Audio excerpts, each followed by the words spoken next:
Sir, on the issue of Russia and bounties.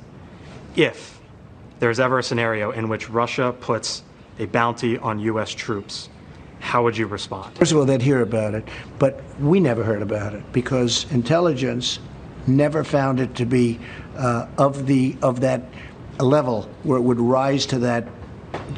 When you bring something into a president, and I see many, many things, and I'm sure I don't see many things that they don't think rose to the occasion.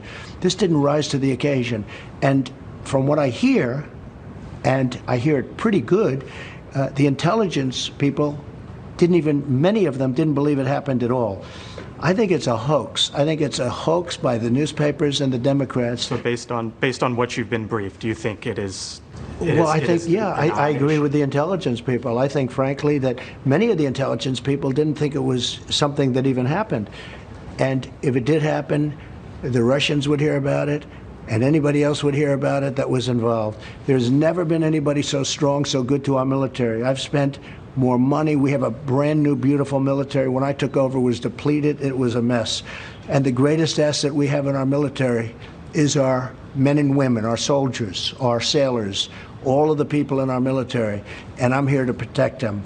But this was something that never got presented to me, and they know that, never got presented because it didn't rise to that level. Just so we're clear, this is Trump claiming that the new development in which Russians were paying Taliban militants bounties to kill US troops is a hoax, and then in the same breath saying that he agrees with American intelligence, which was the source for the reporting in the first place. So if it feels like Trump is dissembling here, that's because he is. And that's most evident in the fact that his official position is that the whole story is a hoax. He's not even trying to come up with a decent excuse, but instead just claiming that something that clearly makes him look bad is just completely fake, full stop.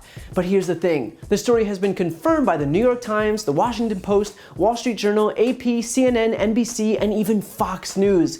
Even conservative media has conceded that it's real. And so instead of actually acknowledging the issue at hand, Trump's only solution here, his only move, is to bury his head in the sand, to cross his arms and shake his head no.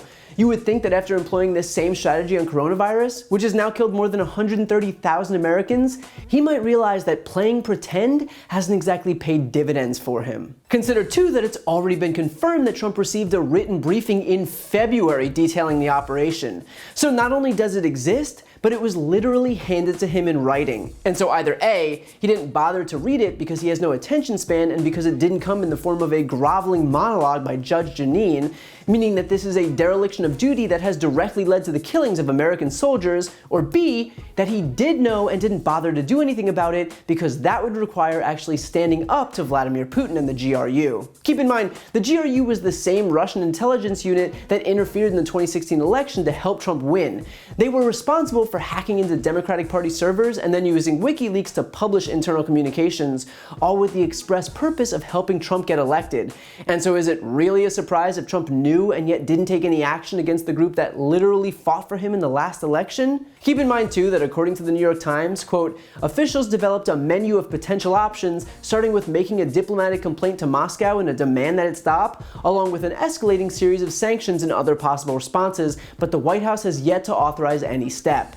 He has yet to authorize any step, meaning even the smallest demand, a simple diplomatic complaint to Moscow, basically just Trump asking Putin to cut it out, was still too much for the guy who, on a daily basis, proves himself completely beholden to the Russian president. He'd rather let Americans get slaughtered than dare stand up to the guy who had his back in the last election. I do just want to mention too that Trump claimed that, quote, intelligence never found it to be of that level, which is a really inarticulate way of trying to claim that it wasn't deemed significant enough to bring to him.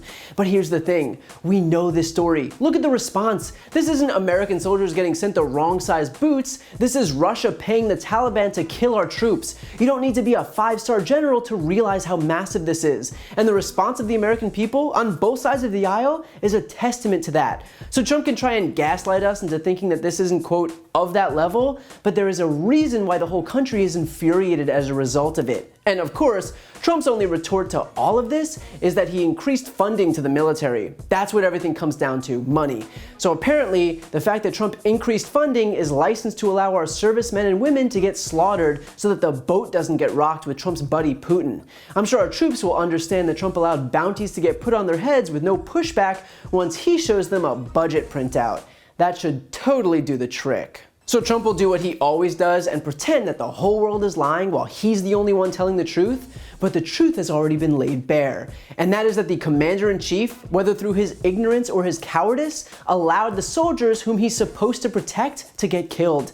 That's the kind of leader that Donald Trump is. If you like that video, please check out my brand new podcast, No Lie with Brian Tyler Cohen, where I'll cover the most important political stories of the week and interview major players in the world of politics. Available now on Apple Podcasts, Spotify, or wherever you get your podcasts. Check it out and subscribe now.